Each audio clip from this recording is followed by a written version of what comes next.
சத்தியவேதத்திலே தானியேல் என்கிற ஒரு மனுஷனை குறித்து நான் பார்க்கிறோம். எனக்கு தானியேலை ரொம்ப பிடிக்கும். தானியேல் சப்ஜெக்ட் சாப்டர் வந்து எனக்கு ரொம்ப பிடிக்கும்.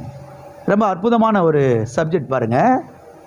வாசிப்போம். தானியேல் தீர்க்க தரிசன புஸ்தகம் 1ஆம் அதிகாரம் 9வது வசனம்.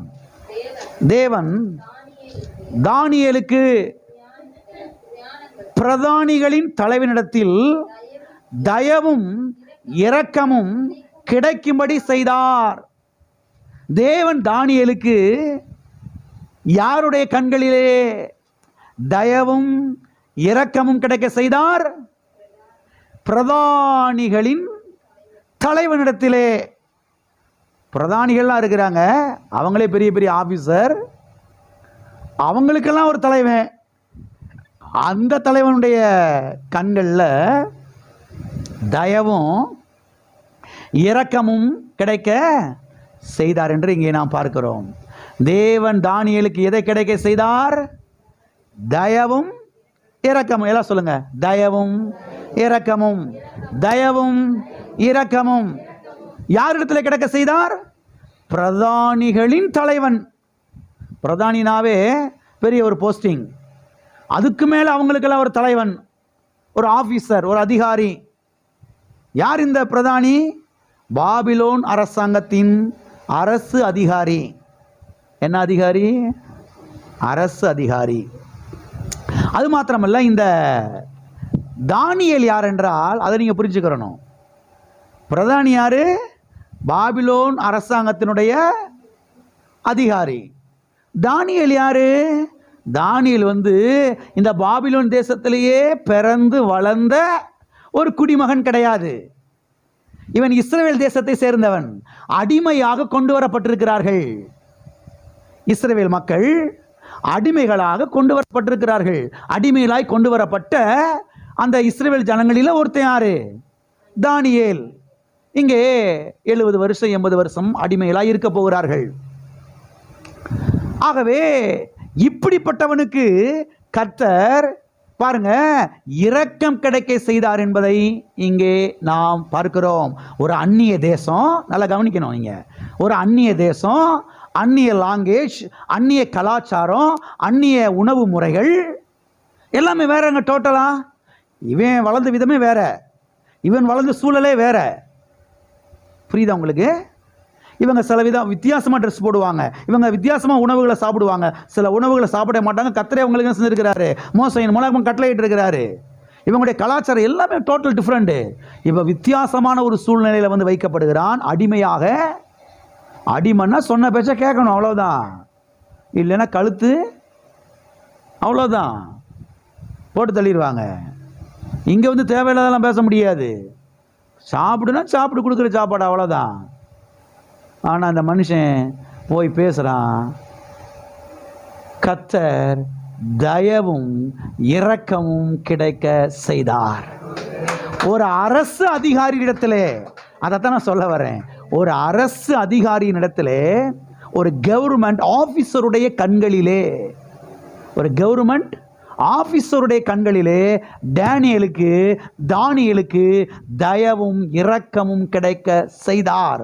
சத்தியவேதம் சொல்லுகிறது, இயேசு கிறிஸ்து நேற்றும் இன்றும் என்றும் மாறாதவர். அன்றைக்கு தானியேலுக்கு தயவும் இரக்கம் கிடைக்க செய்திருப்பார் என்றால், இன்றைக்கு 2026 எனக்கு அந்த அரசு அதிகாரியுடைய கண்களில் கர்த்தர் செய்வார், தயவு இரக்கமும் கிடைக்க செய்வார். அந்த கலெக்டருடைய கண்களில், அந்த விஓ கண்களில், அந்த தாசில்தாருடைய கண்களில், ஆமென், அந்த இன்ஸ்பெக்டருடைய கண்களில், அந்த எஸ்ஐ கண்களில், ஹல்லேலூயா, எனக்கு தயவும் இரக்கமும், அந்த கமிஷனருடைய கண்களில் கர்த்தர் எனக்கு என்ன செய்வார்? தயவும் இரக்கமும் கிடைக்க செய்வார். ஹல்லேலூயா. ஆகவே இங்கே நாம் காண்பது என்ன? தேவன் அரசு அதிகாரியிடத்திலே பாருங்க, இன்றைக்கும் நமக்கு இரக்கம் கிடைக்க செய்கிற தேவனாய் அவர் இருக்கிறார். எல்லா கரங்களை சொல்லுவோம். நான் போகிற இடத்திலெல்லாம் கர்த்தர் எனக்கு தயவும் இரக்கமும் கிடைக்க செய்கிறார். பக்கத்தில் கைப்பிடி சொல்லுங்க. உங்களுக்கு நீங்க போகிற இடத்துல எல்லாம் கர்த்தர் உங்களுக்கு தயவும் இரக்கமும் கிடைக்க செய்கிறார். ஹல்லேலூயா. கர்த்தர் இரக்கமுள்ள தேவனாய் அவர் என்ன செய்கிறார்? இருக்கிறார். வாசிப்போம். லூக்கா எழுதின சுவிசேஷம் 1ஆம் அதிகாரம் 77வது வசனம் முதல் 79வது வசனம் வரைக்கும்.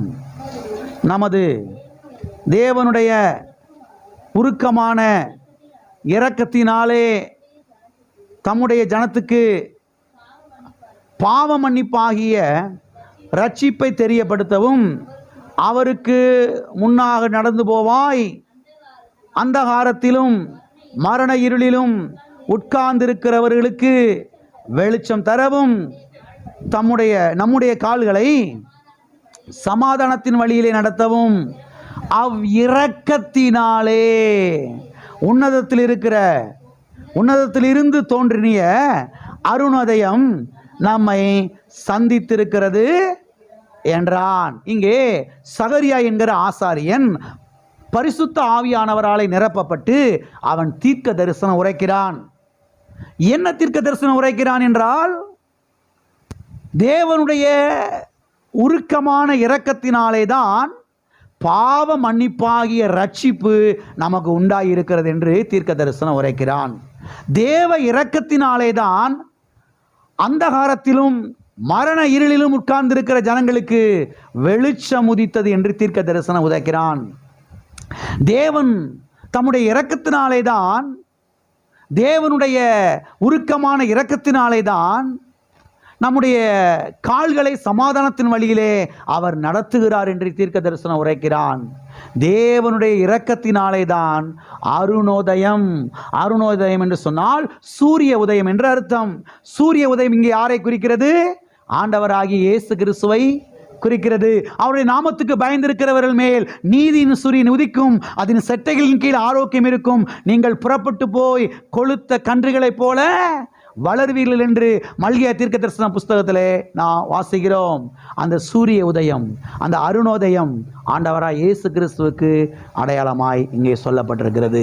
ஆகவே இங்கே சகரியா என்கிற இந்த ஆசாரியன் அவன் தீர்க்க தரிசனம் உரைக்கிறான்.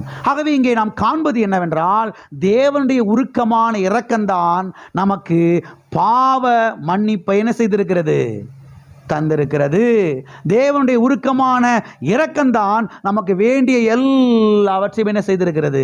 தந்திருக்கிறது. தேவனுடைய இரக்கம்தான் நமக்கு சமாதானத்தை அருளி இருக்கிறது. தேவனுடைய இரக்கம்தான் நமக்கு ஐஸ்வர்யத்தை தந்திருக்கிறது. எனவேதான் தேவ இரக்கத்தின் மீது நம்முடைய கண்களை நாம் என்ன செய்ய வேண்டும்? பதித்து வைக்க வேண்டும். அது மாத்திரமல்ல, தேவனுடைய இரக்கத்துக்காக அடிக்கடி நாம் நன்றி செலுத்த வேண்டும். எதற்கு நன்றி செலுத்த வேண்டும்? தேவனுடைய இரக்கத்தினாலே. தேவனுடைய இரக்கத்திற்கு என்ன செய்ய வேண்டும்? எல்லாம் சொல்லுவோமா? எல்லாம் சொல்லுவோம். தேவனே, உம்முடைய இரக்கத்தினாலே என்னை ரட்சித்தபடியால் உமக்கு ஸ்தோத்திரம். உம்முடைய இரக்கத்தினாலே எனக்கு சமாதானத்தை தந்தருளினபடியால் உமக்கு ஸ்தோத்திரம். ஹல்லேலூயா. உண்மையாகவே சொல்கிறேன், இன்றைக்கி நாம் ரட்சிக்கப்பட்டிருக்கிறோம். இது தேவனுடைய இரக்கம். இன்னைக்கு கர்த்தர் வந்தானே செஞ்சிருவாங்க, பரலோகத்துக்கு ஓடிடுவோம். இன்னைக்கு கண்ணை மூடுறோம், அங்கே கண்ணை செஞ்சிருவோம். நரக பாதாளத்துக்கு தப்பிச்சிட்டோம். எல்லாம் தேவனுடைய இரக்கம். ஆமே. இன்னைக்கு மற்ற மனிதர்களுக்கு இந்த நம்பிக்கை இருக்குதா? கண்ணை மூடுனா அடுத்து எலி குட்டியாக பறப்போமா, பூனை குட்டியாக பறப்போமா, பன்னி குட்டியாக பறப்போமா? மனுஷன் பயந்து நடுகிறா. சத்தியம் சொல்லுகிறது, ஒரே தரம் பிறப்பதும் பின்பு நியாய தீர்ப்பு அடைவதும் மனுஷனுக்கு நியமிக்கப்பட்டிருக்கிறது. அதனால் 2வது ஜென்மம் 7வது ஜென்மம்லாம் கிடையாது. அதெல்லாம் நம்பாதீங்க. ஒரே டைம் பறக்கணும், ஒரே டைம் வாழணும், ஒரே டைம் என்ன செய்யணும்? கர்த்தருக்கு முன்பாக நிற்க வேணும். இந்த பூமியில் வாழ்கிற நாட்களிலே இயேசுவை ஆண்டவராக ஏற்றுக்கொள்ளும் பொழுது பரலோகத்துக்குள்ளே நுழையக்கூடிய பாக்கியத்தை நாம் பெறுகிறோம். ஆகவே இன்றைக்கு நாம் ரட்சிக்கப்பட்டிருக்கிறது தேவனுடைய இரக்கம். ஹல்லேலூயா. நம்முடைய கெட்டிக்காரத்தனம் கிடையவே கிடையாது. அது மாத்திரமல்ல, தேவ இரக்கத்தை நீங்கள் சார்ந்து கொள்ளும்போது அநேக காரியங்கள் உங்களுடைய வாழ்க்கையில் என்ன செய்ய ஆரம்பிக்கிறது? நடக்க ஆரம்பிக்கிறது. தேவ இரக்கம் என்ன செய்யும் தெரியுமா? திருமணம் ஆகாதவங்களுக்கு திருமணத்தை முடிச்சு வைக்கும். எது? சில பிள்ளைகளுக்கு பாருங்கள் ரொம்ப வயசாகிடும், யாரும் பொண்ணு கேட்டு வரமாட்டாங்க. ஐயோ வயசாகுதே, எப்படி பிள்ளைய கரை சேர்க்க போகிறோம், கையில் பணமும் காசு ஒன்றும் இல்லையே அப்படின்னு சில தகப்பன் தாய் அப்படியே துடிப்பாங்க. நான் சொல்கிறேன், தேவ இரக்கத்தை சார்ந்து கொள்ளுங்கள், தேவ இரக்கத்தை நினைப்பூட்டுங்கள், தேவ இரக்கத்துக்கு நன்றி செலுத்துங்கள். தேவ இரக்கம் உங்கள் பிள்ளைக்கு திருமணத்தை முடித்து வைக்கும். ஆமென். தேவன் தம்முடைய இரக்கத்தினால திருமணத்தை என்ன செஞ்சுவார், முடித்து வைப்பார். நல்ல மாப்பிள்ளையை கொண்டு வருவார், நல்ல பெண்ணை என்ன செய்வார், கர்த்தர் கொண்டு வருவார். தேவ இரக்கம் நல்ல பிள்ளைகளை பெத்தெடுக்க என்ன செய்யும், உங்களுக்கு உதவி செய்யும். பிரிந்து கிடக்கிற குடும்பங்களை தேவ இரக்கம் இணைச்சி வைக்கும். ஹல்லேலூயா. தேவ இரக்கம் பாருங்க, சம்பள உயர்வை உங்களுக்கு என்ன செய்யும், கட்டளையிடும். நமக்கு முன்னால் வந்த ஆட்கள்லாம் பாருங்க பார்ப்பாங்க, ஏன்னா நமக்கு பின்னால் வந்தவன் எங்கேயும் போயிட்டான். அதுதான் தேவ இரக்கம். சம்பள உயர்வு, பதவி உயர்வு, அதுதான் தேவனுடைய இரக்கம். தேவ இரக்கம் பாருங்க நம்முடைய குடும்பத்தை என்ன செய்ய ஆரம்பிக்கிறது, தலைத்து ஓங்க பண்ணுகிறது. தேவ இரக்கம் நான் சொல்கிறேன், நல்ல வீடுகளை நல்ல வண்டி வாகனங்களை உங்களுக்கு கொண்டு வந்து தரும். ஆமென். வீடு இல்லாதவங்களுக்கு, வண்டி இல்லாதவங்களுக்கு, கார் இல்லாதவங்களுக்கு, ஆமென், தேவ இரக்கம் என்ன செய்யும், கொண்டு வந்ததெல்லாம் தர ஆரம்பிக்கும். ஹல்லேலூயா. அதனால் அடுத்தவங்கெல்லாம் பார்த்து என்ன செய்ய வேணாம், நீங்கள் போராமப்பட வேணாம். ஆண்டவருடைய பிள்ளைங்க ரட்சிக்கப்பட்டவங்க அடுத்தவங்கள பார்க்க வேணாம். அவங்க வீட்டில் ஃப்ரிட்ஜு வாங்கிட்டு போட்டோம். நம்ம வீட்டில் மண்பானை தானே இருக்குது, ஜில்லு தண்ணி குடிக்கவே முடியலையே, பரவாயில்ல இருக்கட்டும். அவங்க வீட்டில் ஃப்ரிட்ஜு, அவங்க வீட்டில் வண்டி இருக்குது, நம்ம வீட்டில் வண்டி இல்லையே. அவங்க வீட்டில் கார் இருக்குது, நம்ம வீட்டில் கார் இல்லையே. அவங்க நல்ல அரிசியில் சாப்பிட்றாங்களே, நம்ம ரேஷன் அரிசி தானே சாப்பிட்டு கிடக்கிறோம். பரவாயில்ல இருக்கட்டும், இருக்கட்டும். நான் சொல்கிறேன், அடுத்தவங்களை பார்க்காதீங்க. அடுத்தவங்களை பார்க்கும்படியாய் தேவன் நம்மை அழைக்கவில்லை. அடுத்தவங்களை பார்க்கும்படியாய் தேவன் நம்மை அழைக்கவில்லை. கர்த்தருடைய ஆவியானவர் உங்களுக்கு இந்த மாலை வேளையை நினைப்பூட்டுகிறார். அடுத்தவங்களை பார்க்கும்படி, அடுத்தவங்களுடைய கிச்சனை பார்க்கும்படி, அடுத்தவங்களுடைய குடும்பத்தை பார்க்கும்படி தேவன் உங்களை அழைக்கவில்லை. தேவன் இதற்கு திரும்ப உங்களை அழைத்திருக்கிறார், அவரை நோக்கி பார்க்கும்படியாக. அவர்கள் அவரை நோக்கி பார்த்தார்கள், பிரகாசம் அடைந்தார்கள், அவருடைய முகங்கள் வெட்கப்படவில்லை. ஆகவே அவரை நோக்கி பாருங்கள், அவர் நல்லரிசி உங்களுக்கு கொண்டு வருவார். அவரை நோக்கி பாருங்கள், அவர் சொந்த விட தருவார். அவரை நோக்கி பாருங்கள், அவர் உங்களுக்கு காரை தருவார். அவரை நோக்கி பாருங்கள், அவர் உங்களுக்கு வண்டியை தருவார். அவரை நோக்கி பாருங்கள், உங்கள் பிள்ளைக்கு நல்ல மாப்பிள்ளை அவர் கொண்டு வருவார். அவரை நோக்கி பாருங்கள், உங்கள் பையனுக்கு நல்ல பொண்ணு அவர் என்ன செய்வார், கொண்டு வருவார். அவரை நோக்கி பாருங்கள், நல்ல பிள்ளைகளை பேர பிள்ளைகளை அவர் என்ன செய்வார், தருவார். அவருடைய இரக்கத்தை என்ன செய்யுங்கள், உயர்த்துங்கள். ஆகவே ஜெபத்தில் போய் அவருடைய இரக்கத்தை என்ன செய்யணும், நினைப்பூட்ட வேணும். ஆண்டவரே என் கண்ணீரை பாருமையா. கிறிஸ்தவ மக்கள் பாருங்க, ஜெபத்தில் போய் ஆண்டவரே என் கண்ணீரை பாருமையா, கண்ணீரெல்லாம் துருத்தியில் பிடிச்சி வச்சிருக்கிறேன் ஆண்டவரே. எதில் பிடிச்சி வச்சிருக்கிறேன் ஆண்டவரே, துருத்தியில். துருத்தின்னு உங்களுக்கு தெரியுமா, அந்த காலத்தில் லெதரில், இந்த தோலில் என்ன செய்வாங்க, தண்ணியெல்லாம் ஒரு பை மாதிரி இருக்கும், அதில் பிடிச்சி வச்சுருப்பாங்க. ஏன்னா இன்றைக்கி தான் பூரா என்னென்னமோ வந்துருச்சு. அன்றைக்கி அதெல்லாம் என்ன செய்யலை, இல்லை. சில்வர் பாத்திரம், மண், அந்த பாத்திரம் இந்த பாத்திரமாக வந்துருச்சு. எல்லாம் போய் இன்றைக்கி பூரா பிளாஸ்டிக் ஆகி போச்சு.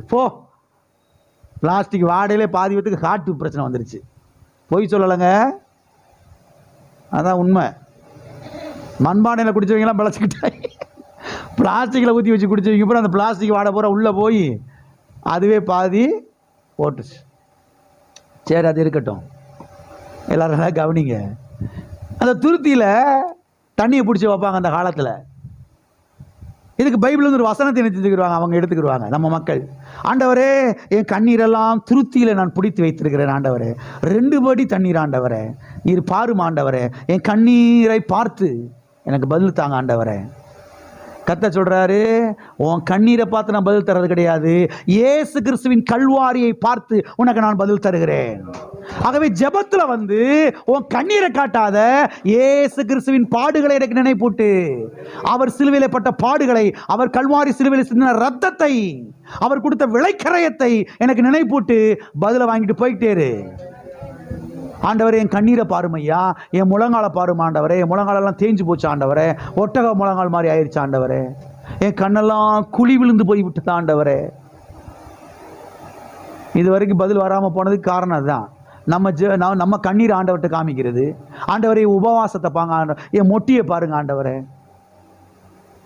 பதில் வராது. தேவனே, உம்முடைய இரக்கங்கள் பெரியது, உம்முடைய அன்பு பெரியது, நீர் பெரியவர், உம்முடைய காருண்யம் பெரியது, உம்முடைய தயவு பெரியது ஆண்டவரே. கர்த்தாவே, உம்முடைய கல்வாரி பாடுகள் அது பெரியது ஆண்டவரே. கல்வாரி சிலுவையின் மூலமாக எனக்கு இந்த காரியத்தை செய்து கொடுத்தபடியால் ஸ்தோத்திரம். கல்வாரி சிலுவையின் மூலமாக கர்த்தாவே, உம்முடைய இரக்கங்கள் என்னுடைய வாழ்க்கையில பொழிந்தருளப்படுகிறபடியால் ஸ்தோத்திரம் ஆண்டவரே.